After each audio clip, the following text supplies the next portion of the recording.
முதலிரவு முடிஞ்ச மூஞ்சே மாறுன்னு சொன்னாங்க. அதே மூஞ்சி அதே மொழி. யோ, இந்த கம்பங்கூழ குடிச்சிட்டு கால காலத்துல கடையை திறந்து தொழில கவனி. ஒன்னு சொல்லட்டுமா வள்ளி, நான் மனுஷனா பிறந்த பயணியே இன்னைக்குதான் அனுபவிச்ச மாதிரி ஒரு ஃபீலிங். என்னையா சொல்ற? ஆமா வள்ளி, உன் கழுத்துல தாலியை கட்டி உன்னை தொட்ட பிறகுதான் இந்த உலகத்தையே ஜெயிச்ச மாதிரி ஒரு ஃபீலிங். தேங்க்ஸ். சீ, என்னையா நீ இதுக்கு போய் தேங்க்ஸ் கிங்ஸ்னு என்னென்னமோலாம் சொல்லிட்டு இருக்க? தேங்க்ஸ்னு சொல்லாம வேற என்ன சொல்லுவாங்க? யோ, கல்யாணம் ஆன புதுசுல எல்லா ஆம்பளைங்களும் இப்படித்தான் பேசுவாங்களாம். ஏய், என்னை பத்தி தெரிஞ்சிருந்தா இப்படி கேட்கற பத்தியா? உண்மையிலேயே சொல்றேன், எனக்குன்னு யாருமே இல்லையேன்னு ஒரு ஃபீலிங் இருந்துச்சு. ஆனா எனக்காக நீ இருக்குன்னு ஒண்ணு மனசுக்கு ரொம்ப குஷியா இருக்கு. சரி சரி, கடைக்கு நேரமாச்சு, கிளம்பு. குஷியா இருக்கேன்றேன், உடனே கடைக்கு போக சொல்றியே? யோ, என்று என்ன? ஏய், நீ கடைக்கு லீவ் விட்டலாமா? போறியா இல்லையா? நீ போ, வெளியில பனியா இருக்கு, இந்த குல்லாவை மாட்டிக்கிட்டு கிளம்பு. தாலி கட்டின கையோட புருஷங்காரனுக்கு குல்லா போறதே பொண்டாட்டிக்கு வேலையா போச்சு. எங்கேயா உன் சம்சாரத்தை காணா? ஏன் கேக்குறீங்க? கூட்டிக்கிட்டு ஓடுறதுக்கு தான். காணாம எங்கேன்னு கேட்டேன். தகராறுல அவன் அம்மா விட்டு ஓடிட்டா. எல்லாரும் வீட்லயுமே அப்படித்தானா? வீட்டுக்கு வீடு பல்படி, இதாச்சு இது வீட்டுக்கு வீடு வாசல் படி. தினேகிதா, தோழா, இந்த ஆலமர தடியில ஜோசியம் இருக்கான்ல, அவன் கிட்ட கேட்டேன். இனிமே உன் பொண்டாட்டி உன் கூட சண்டை போடாம இருக்கணும்னா நீ திருப்பதிக்கு போய் சாமி கும்பிட்டு வான்னா. நான் போறேன், நீ வரியா? என் சம்சாரம் திருப்பதி என்ன தென்குமரி போனாலும் திருந்தவே மாட்டா. நீ மட்டும் போயிட்டு வா.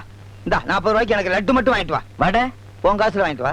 நண்பனுக்கு இது கூடவா செய்ய மாட்டேன். கோயிந்தா கோயிந்தா. யோ, அடிவாரத்துல இருந்து கத்திட்டு போயா, இங்க இருந்து கத்திட்டு போனா தொண்டை போயிடும். ஆமா, போயிட்டு வா. செலவு நோட்டு. கோயிந்தா கோ, அது அவன் சொல்லணுமோ?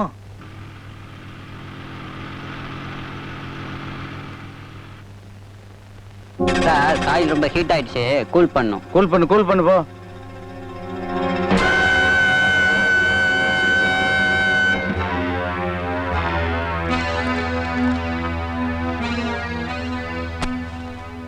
ஏன்பா இப்படி என் மானத்தை போட்டு வாங்குற? என் முதலாளி பாபு இந்த மாதிரி பீடி எல்லாம் குடிக்க மாட்டான். உன்னை போய் என் முதலாளி ஆக்கணும் பாரு. அத போட்டு மிதிடா கண்ணா. உங்க புண்ணாக்கு முதலாளிக்கு என்னன்னா பழக்கங்குது முதல்ல நமக்கு கத்து கொடுத்துருமா, இல்லன்னா நமக்கு பட்டா பாஜா இருக்குது.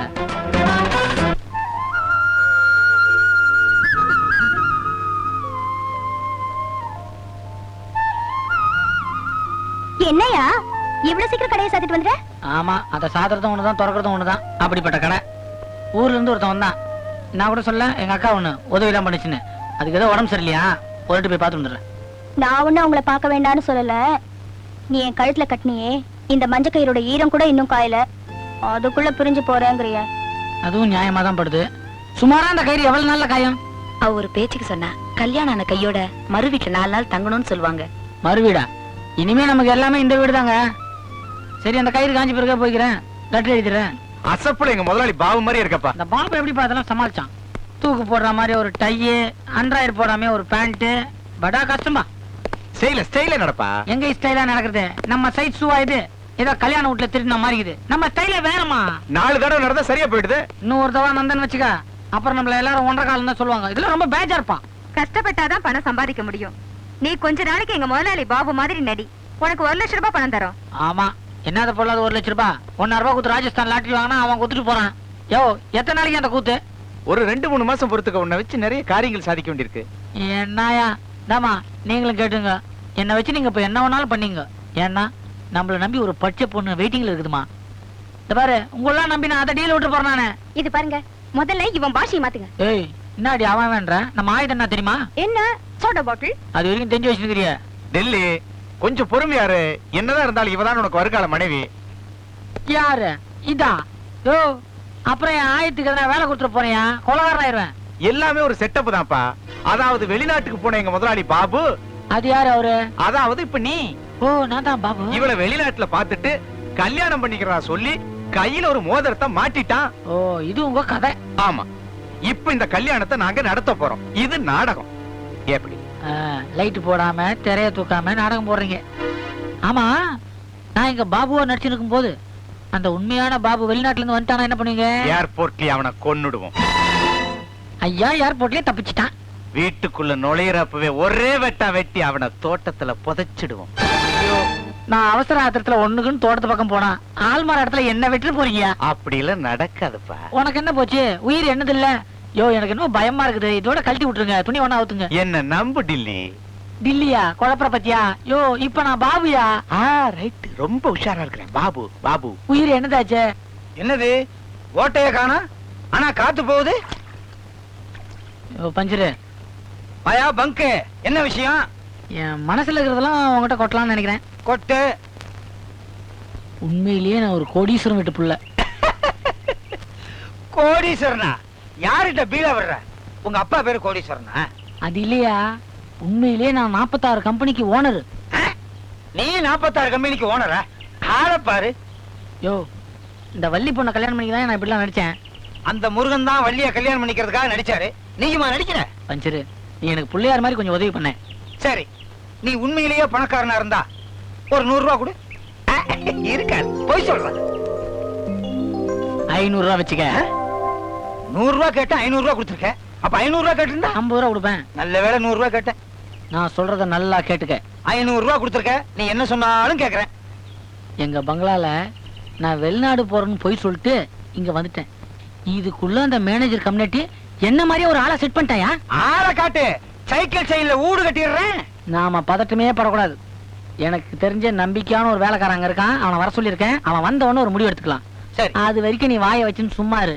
நேரா வள்ளிக்கிட்ட போய் நான் தான் பணக்காரன் வளர வைக்க போறேன். பஞ்சர் ஓட்டு வாய்க்கு. என்கிட்ட சொல்லிட்டு இல்ல, என்கிட்ட ரகசியத்தை சொல்லிட்டீங்கன்னா வேற யாருக்கும் சொல்லவே மாட்டேன். வள்ளிக்கிட்ட சொல்லலாம்ல? ஏ, என்ன ஆலியா நீ? ஓ, அங்கேதான் சொல்லவே கூடாதா? தான் வாய் கொழுப்பு. பரவாயில்ல, டில்லி கூட புச்சா துணி மாட்டினா ஒரு பெரிய மனுஷன் மாதிரி தான் இருக்கிறான். அழகா கூட இருக்கீங்க. பத்தியா, தப்பு தப்பா சொல்ற. நமக்கு போய் சொல்லிக்கினாலாம் பிடிக்காது. அது இல்லைங்க, பணம் வந்தாலே ஒரு தனி கலை வந்துரும். நீங்க பாபு மாதிரி நடிச்சாலும் இந்த ஊரை பொறுத்த வரைக்கும் நீங்க தான் 46 கம்பெனிக்கு ஓனர் அண்ட் கோடீஸ்வரர்.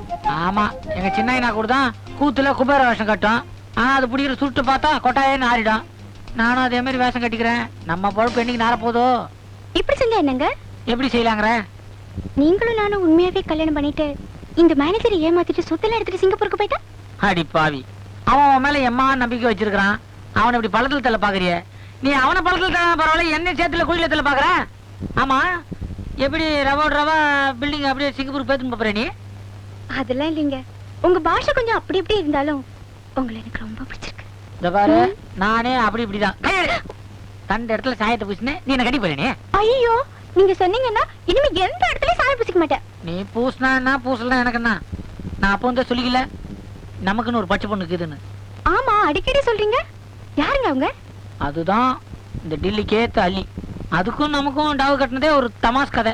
ஆனா கட்சியில எல்லாம் பீலிங்ல முடிஞ்சிச்சு. ஒரு நாள் நான் பட்டையில சூடு காட்டுனுக்கிறேன். டெல்லி, ஏன்டா நேற்றுக்கு வேலைக்கு வரல?